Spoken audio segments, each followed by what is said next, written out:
Good evening, अस्सलाम वालेकुम। कैसे हैं आप लोग? उम्मीद करता हूं आप लोग खैरियत से होंगे।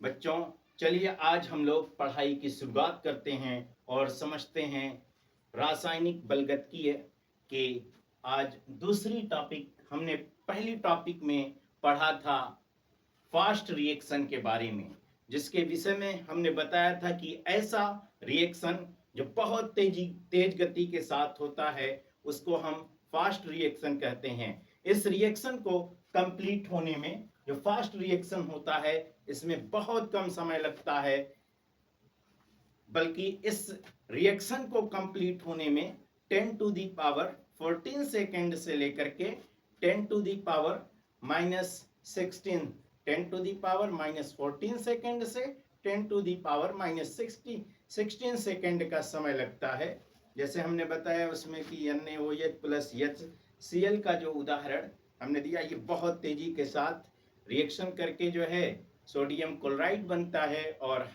जल बनता है। चलिए, बहरहाल ये तो रही पिछली वीडियो की बात। पिछली वीडियो में हमने रासायनिक बलगतकीय के इंट्रोडक्शन के बारे में भी बात किया। आज हम लोग बात करेंगे अति मंद अभिक्रिया या अत्यंत मंद अभिक्रिया के बारे में। अति मंद अभिक्रिया या अत्यंत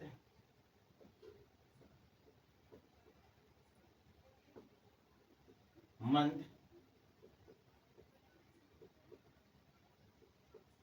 अभिक्रिया, इस विषय में हम बात आज करेंगे। तो देखिए, जो अत्यंत मंद अभिक्रिया या अति मंद अभिक्रिया होती है, वह अभिक्रिया जो संपन्न होने में, जिसको कंप्लीट होने में बहुत अधिक समय लगता है। यह ठीक तीव्र अभिक्रिया की उल्टी होती है। यह अभिक्रिया जो है तीव्र अभिक्रिया का ठीक उल्टा होता है। यानी कि इस अभिक्रिया को होने में क्या होता है, बहुत समय लगता है। तो जो अभिक्रियाएं बहुत अधिक समय लेती हैं, जो अभिक्रियाएं संपन्न होने में, जो अभिक्रियाएं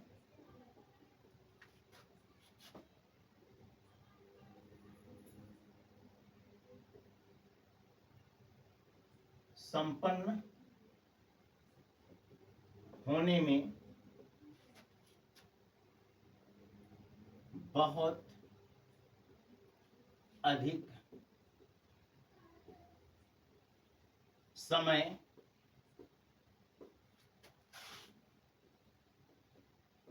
लेती हैं, अति मंद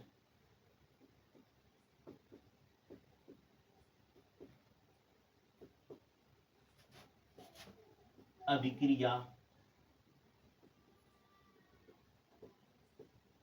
कहलाती है। यानी कि वह अभिक्रिया जो बहुत कम समय, जिसको होने में, जिसको कंप्लीट होने में बहुत कम समय लगता है, उसे हम अति मंद अभिक्रिया कहते हैं। यह अभिक्रिया इतना समय लेती है कि इस अभिक्रिया को पूर्ण होने में महीनों और महीनों क्या, कभी कभी तो वर्षों लग जाता है। जैसे लोहे का जंग में लगना, जैसे लोहे का जंग लगना, जैसे Fe है। Fe जब जो है किसके साथ, नमी के साथ, किसके साथ, नमी के साथ, यानी कि पानी के साथ रिएक्शन करता है। किसके साथ, पानी के साथ रिएक्शन करता है। तो इस रिएक्शन के बाद, ऐसे रिएक्शन के बाद, पानी के साथ रिएक्शन के बाद क्या होता है, पानी के साथ रिएक्शन करने पर जो बनता है आपका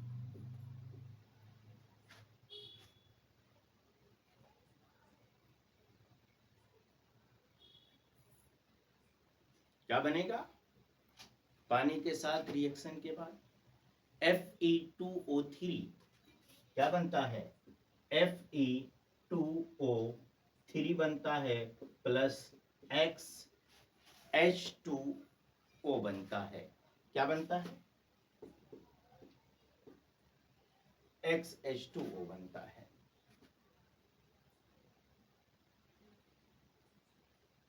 और ये अभिक्रिया होने में नमी के साथ, ये नमी है आपकी, ये अभिक्रिया होने में, ये अभिक्रिया कंप्लीट होने में महीनों का समय लगता है, और यहां तक कि कभी कभी वर्ष भर भी लग जाते हैं इस रिएक्शन को कंप्लीट होने में, इस रिएक्शन को होने में। इस प्रकार की अभिक्रिया को बलगतिकीय में, है ना, जो केमिकल काइनेटिक्स है, इसमें कोई भौतिक महत्व नहीं दिया गया है इस अभिक्रिया को। अब हम बात करते हैं मंद अभिक्रिया, या जिसे हम मध्यम गति की अभिक्रिया कहते हैं। मंद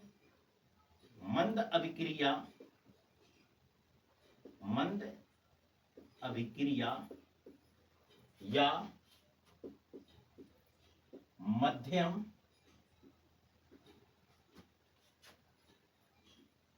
गति की अभिक्रिया।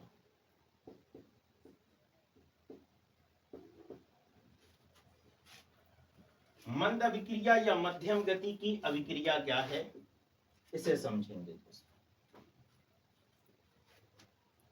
देखो, अधिकांश अभिक्रियाएं ऐसी होती हैं जो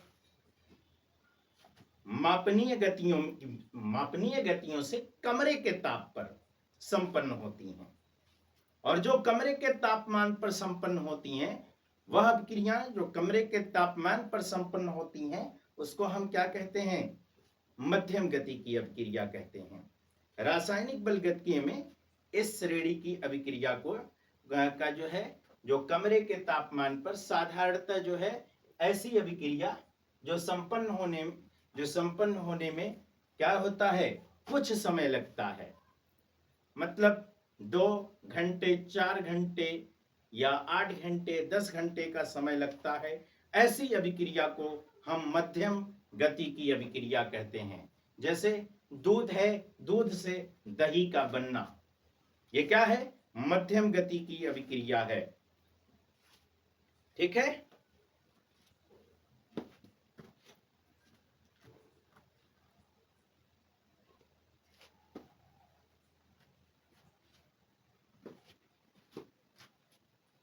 तो आइए इसके एग्जाम्पल के बारे में बात कर लेते हैं।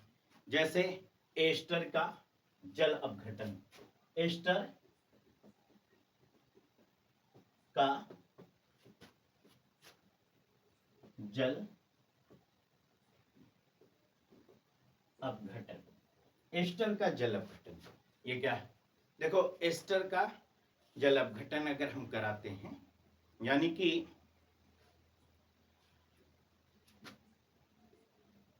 एथिल एसीटेट हम लेते हैं, और एथिल एसीटेट का हम क्या करते हैं, जल अपघटन कराते हैं। तो इसका जल अपघटन कराने पर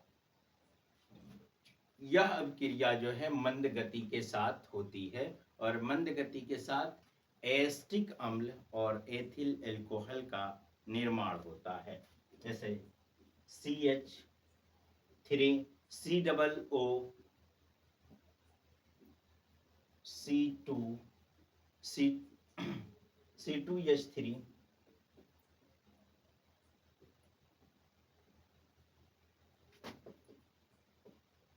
इसके साथ जल की उपस्थिति में यह अभिक्रिया जब हम कराते हैं, जल अपघटन, माफ करिएगा, जल अपघटन जब हम इसका कराते हैं, तो जल अपघटन कराने पर क्या बनता है, एस्टिक एसिड, एस्टर से एस्टिक एसिड बनता है, यानी कि CH3 COOH एस्टिक एसिड बनता है, और प्लस और क्या बनता है, C2H5OH एथिल एल्कोहल बनता है। यानी कि एथिल एसीटेट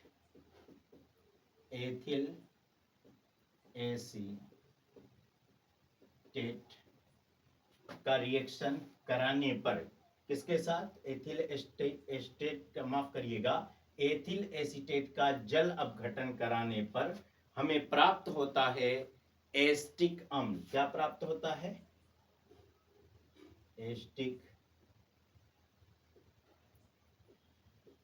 एस्टिक अम्ल प्राप्त होता है और प्राप्त होता है हमें एथिल एल्कोहल।